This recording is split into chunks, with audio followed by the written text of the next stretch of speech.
regard d'un homme, naturellement. Mais qu'est-ce qu'il a, cet homme?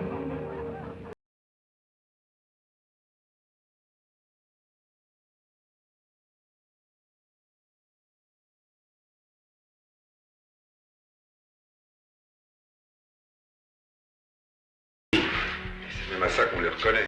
Salut à toutes, salut à tous, bienvenue dans cette nouvelle rétro du connard, je suis Joseph Ali et aujourd'hui, sur les conseils de mon frangin John Ali, on va parler de The Crow d'Alex Proyas. Vámonos!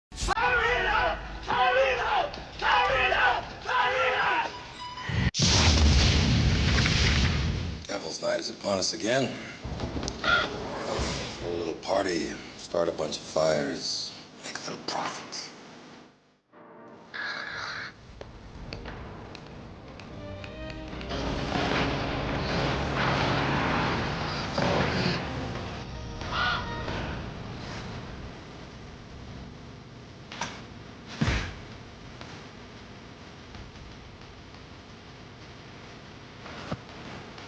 When someone's dead, he can't come back, can we? That's what I thought. Are you referring to anyone in particular?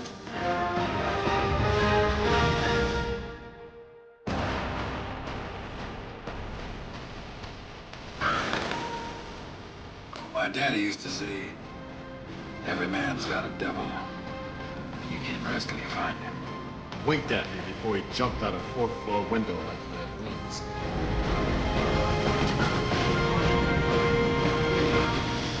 Crow is his link between the land of the living and the realm of the dead. Kill the crow. Call, bang, I'm dead!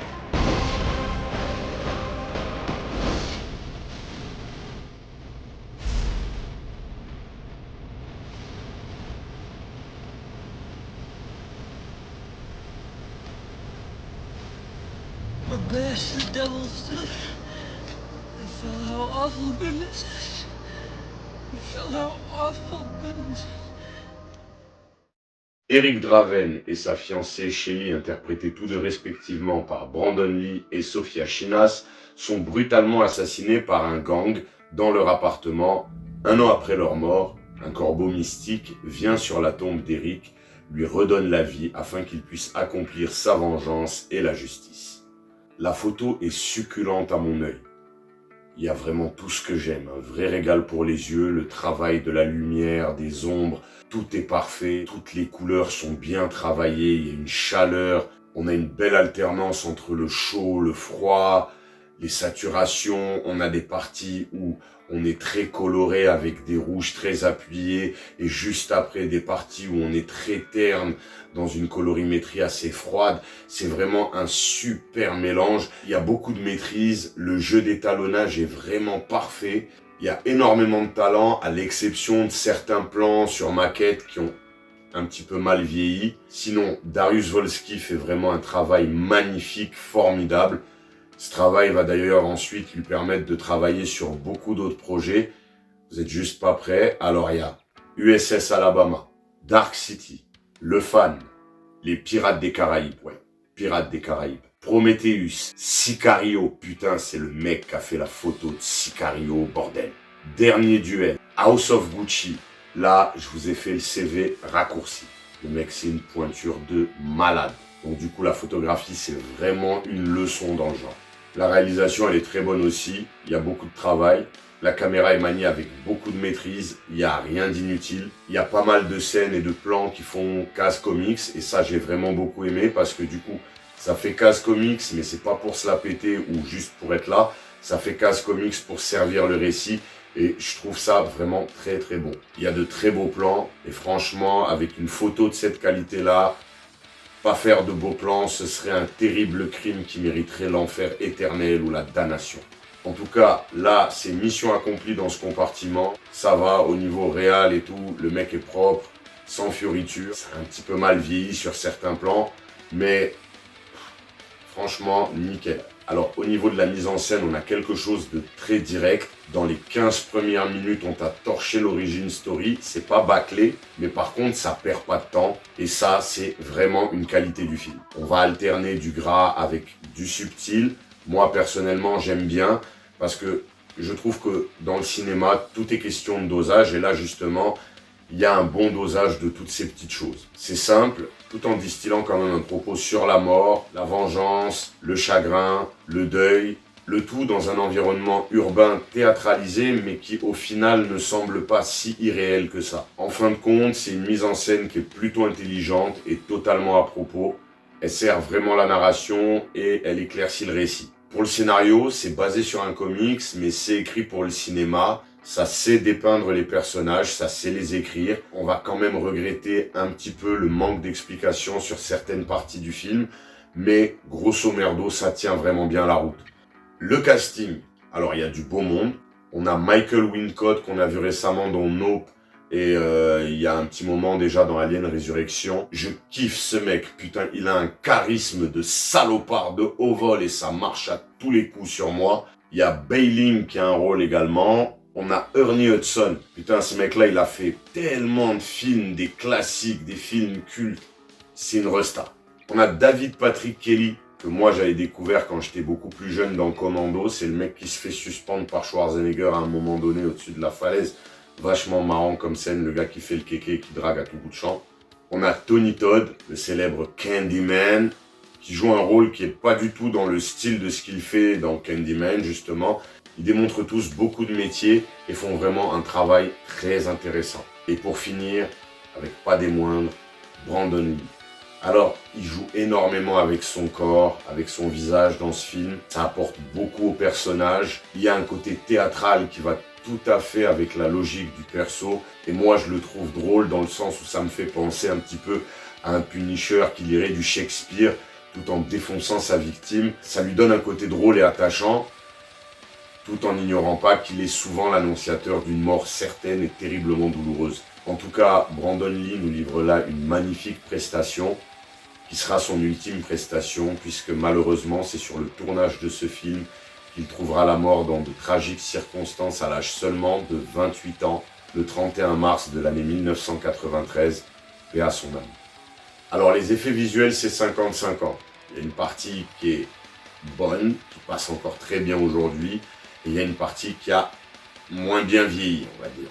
Les scènes d'action, pour la plupart, elles sont très très bonnes, ça bouge bien, c'est bien rythmé, bien monté. Il y a 2-3 trucs qui aujourd'hui peuvent sembler un peu chelous, mais à part les effets cicatrisation qui sont vraiment pourris, le reste a plutôt bien vieilli pour l'ensemble.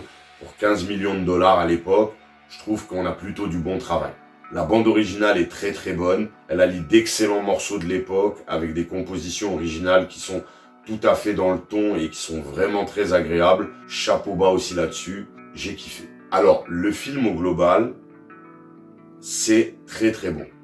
Vraiment très très bon. Il y a certaines scènes qui ont moins bien vieilli que d'autres. Ça a 30 ans. C'est... voilà. Il y a un esprit légèrement décalé et le tout reste quand même très très solide. Pour la note, ça va être un 7 sur 10, mais on s'en cague, moi je suis qu'un connard qui donne son avis. The Crow, pour moi, c'est un excellent film. Je l'ai découvert à l'époque à Toulouse, au cinéma UGC, au centre-ville. C'était un mercredi, je me souviens comme si c'était hier. On était en train d'aller au cinéma avec des potes à moi. Et eux, ils ont décidé d'aller voir autre chose. Je crois que c'était Absalom 2022. Du coup, je me suis retrouvé tout seul à aller voir The Crow. Il était hors de question que j'aille pas voir le film posthume du fils de Sifu Lee, Brandon Lee. Et j'ai été tranquille pour regarder mon film et profiter de mon moment de cinéma. Et je me rappelle que j'ai kiffé ma race. Je me souviens aussi de la hype qu'il y avait à l'époque dans les magazines comme Première. Il y avait eu même Karaté Bushido qui en avait parlé, d'autant qu'il y avait eu les circonstances tragiques du tournage dont je parlais un petit peu avant. Donc vraiment, c'était un film qui était attendu. Et moi, je l'attendais, mais puissance 1000 à l'époque. Et honnêtement, j'ai pas été déçu. Je l'ai regardé 3 ou 4 fois après. Mon plaisir est resté intact. Et aujourd'hui, on est 30 ans plus tard. Et je le regarde encore et je l'apprécie tout autant, si ce n'est encore plus. Donc, je vais déjà remercier mon frangin John Ali pour ce conseil qui m'a permis de revivre un très bon moment de cinéma, empreint d'un petit peu de nostalgie, mais le tout était très très agréable, donc merci frérot. Donc, le film, Déjà, vous avez pu noter que je suis littéralement amoureux de la photographie de ce film. J'en suis jaloux, même dans ses excès, je trouve que c'est parfait. Rien à dire, rien à rajouter, touche à rien, c'est nickel. Bon, on est dans les années 90, ça fume des clopes, ça canarde en mode munitions illimitées, mais bon, ça, c'est tout ce que j'aime aussi. D'accord, il y a les effets de cicatrisation qui sont complètement pourris, sont à la ramasse, sont tout rennaises, mais il y a encore des effets visuels dans ce film qui donnent la chicotte à des films qui sortent maintenant. Ça, on peut pas nier. J'aime ce Revenger movie avec un héros improbable, surtout interprété par Brandon Lee. Alors, faut que vous sachiez que je ne suis complètement pas objectif sur Brandon Lee.